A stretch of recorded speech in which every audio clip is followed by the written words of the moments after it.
menjadi orang yang taat kepada perintah Allah, khususnya dalam masalah berpuasa. Kemudian menjadikan tulang kita ni mudah datang ke masjid, duduk di rumah Allah, berzikir, baca Quran dan seumpamanya. Yang mana kalau kita lihat secara umum,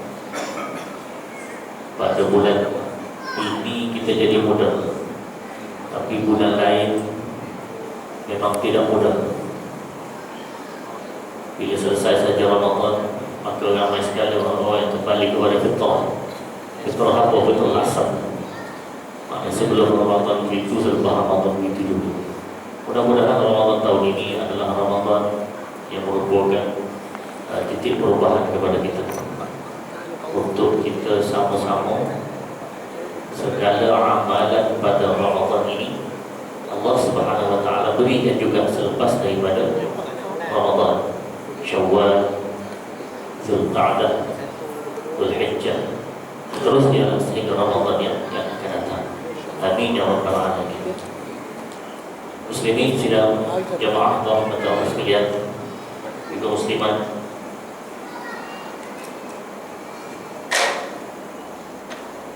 di dalam amalan semasa kita sama-sama menunaikan perintah puasa Ramadan ini,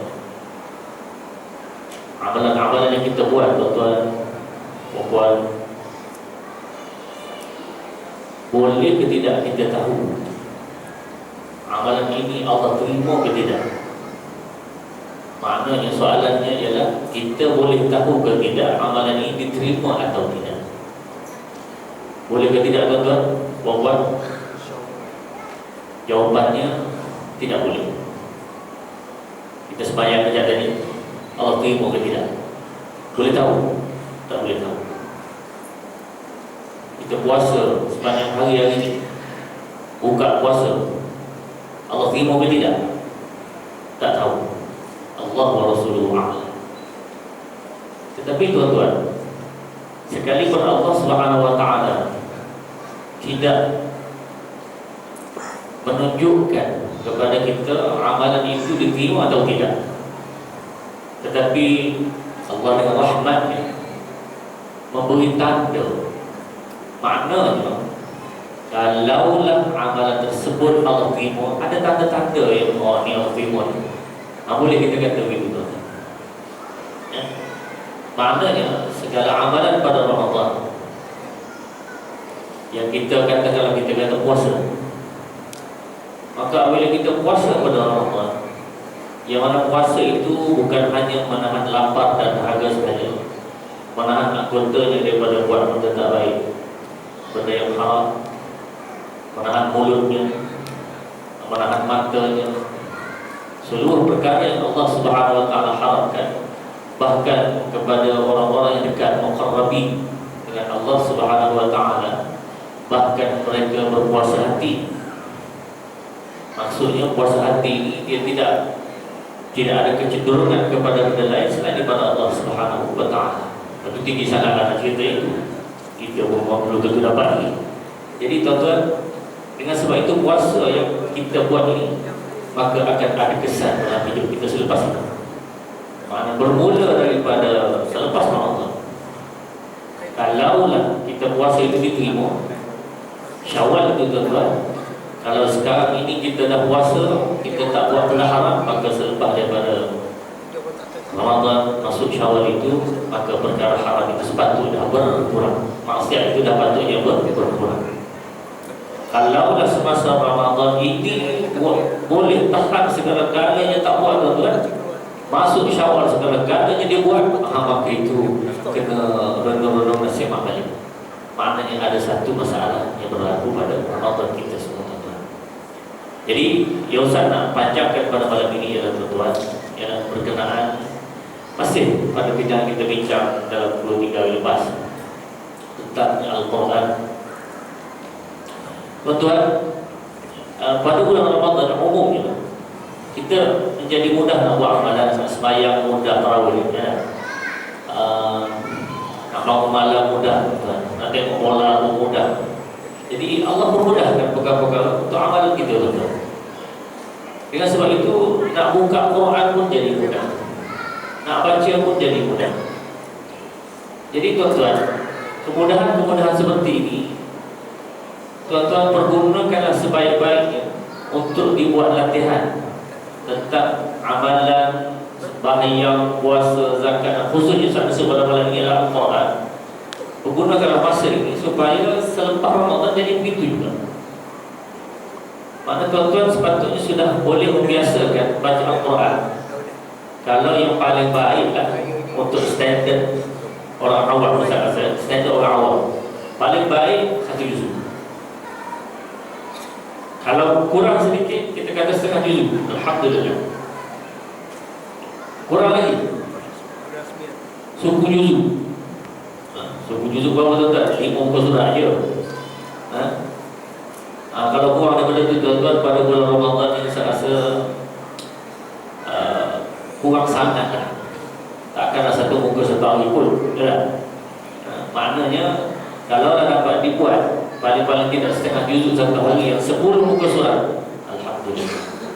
Mudah-mudahan perkara tersebut akan berterusan selepas daripada Ramadan. Dan 10 muka surat ini bukan panjang pun, ya. Dalam keadaan biasa tuan-tuan, orang awam, saya dah cek, orang awam baca Quran 3 minit 1 muka. Itu keadaan biasa. Maksudnya dia baca tak laju dan tak lambat, ya? Mana salah sikit-sikit lah, maka lebih kurang 3 minit.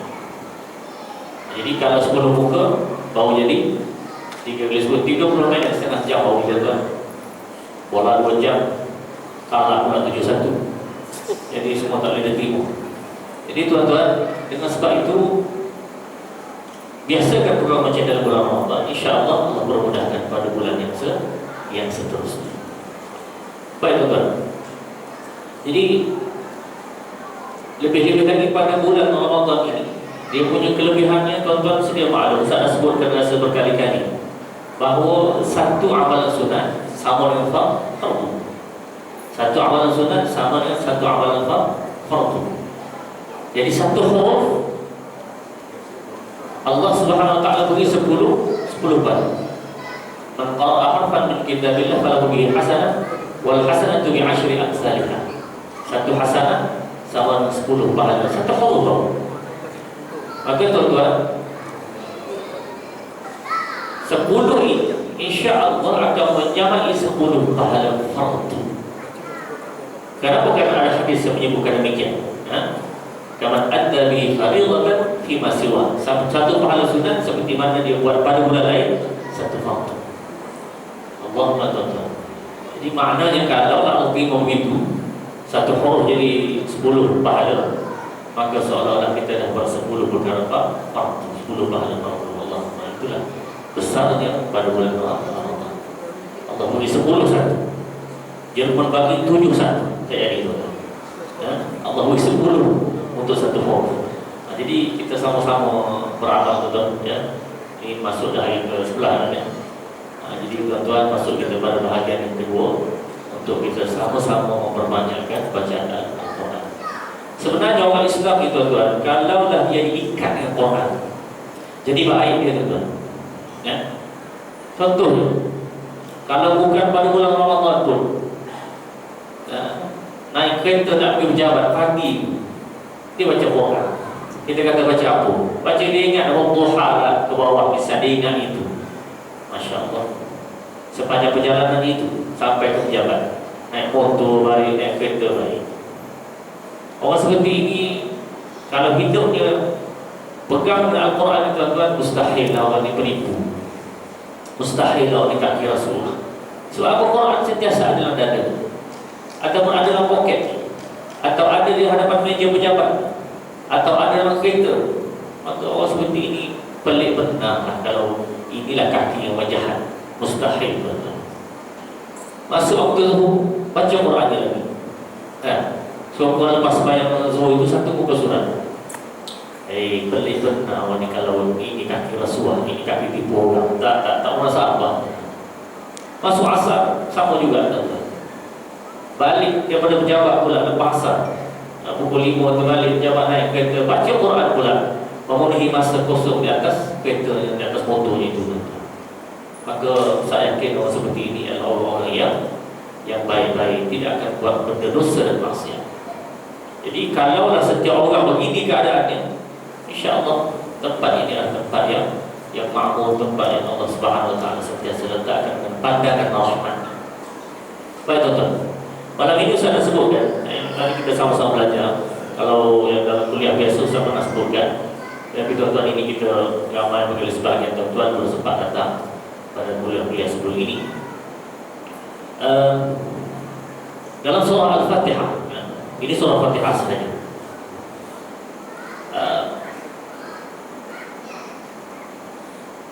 Wakaf dalam surah Al-Fatihah. Wakaf dalam surah Al-Fatihah. Ada berapa ayat tentang Fatihah? Ada 7 ayat.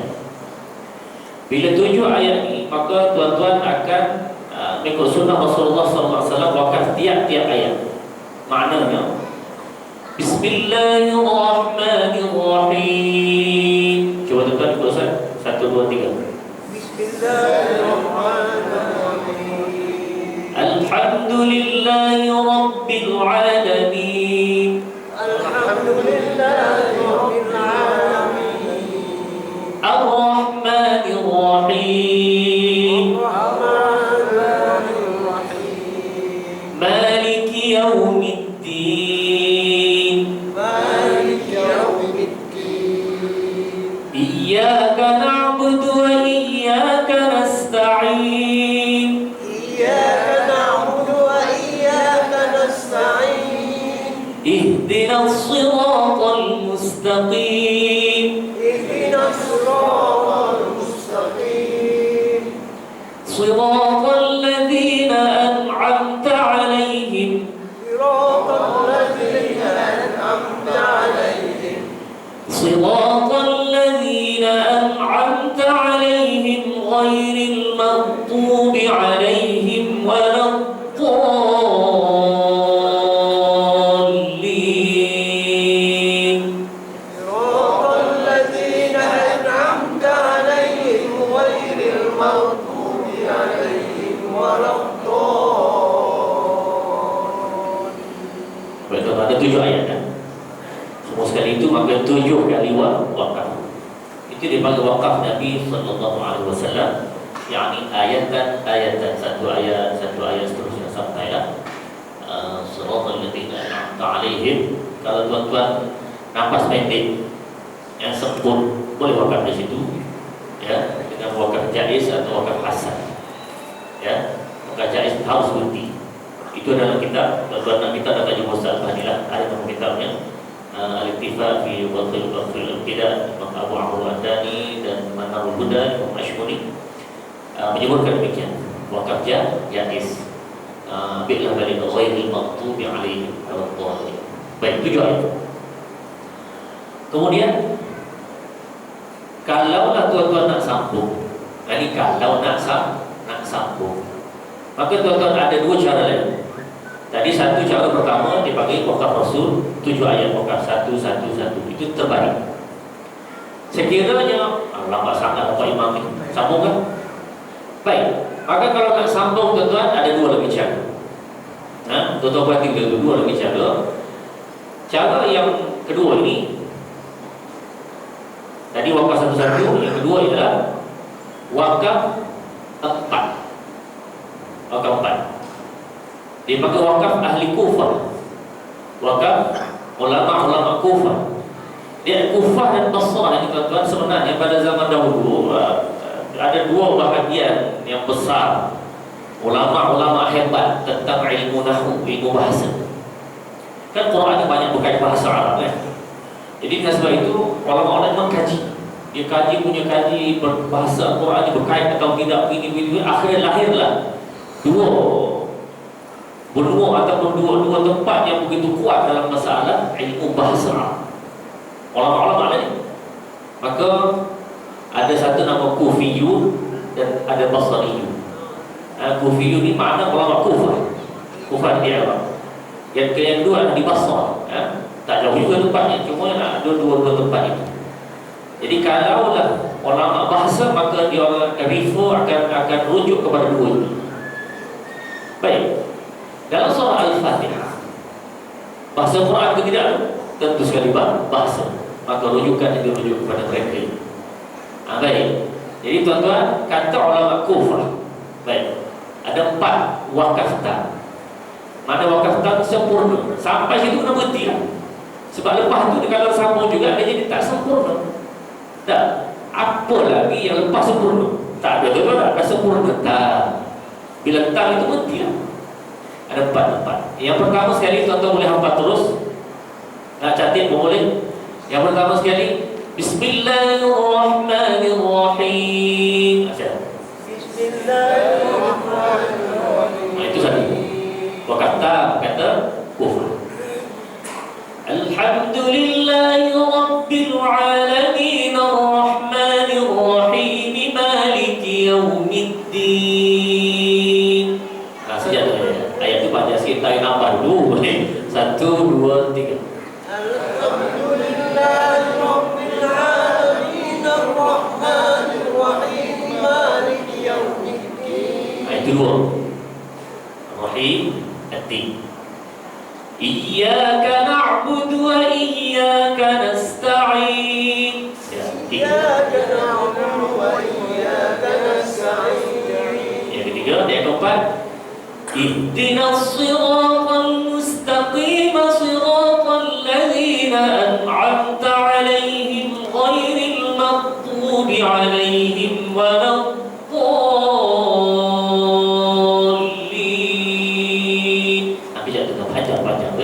Baik, tarik nafas. 1, 2, 3.